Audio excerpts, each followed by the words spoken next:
Arestado ang isang opisyal at isang empleyado ng pamahalaan sa dalawang magkahiwalay na buy-bust operation sa Davao Region. Yan ang ulat ni Israel Damaulao ng PTV Davao. Tinakpan na lamang ng barangay kagawad na si alias Wad ang mukha nito matapos mahuli ng mga otoridad na nagbebenta ng hinihinalang shabu.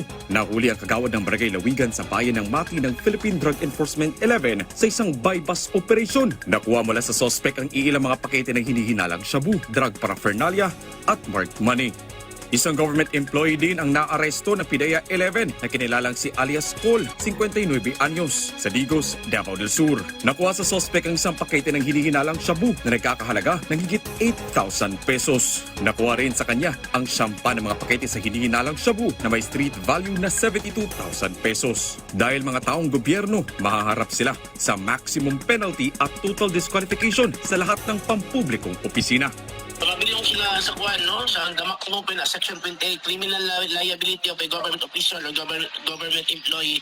So sama sa kung ginaingon, sir, is the maximum penalty shall be imposed and a total disqualification to hold any public offices. Nauna nang nahuli ngayong buwan ang dalawang government employee dahil sa illegal na droga. Kaya paalala ng PIDEA 11. Message lang yun, sir, no? Sa ito ang mga tao nga na-involved into illegal drugs, no? Let this serve as a clear warning. No one is above the law. Government service is a public trust, and any public servant who chooses to engage in illegal drug activities betrays that trust.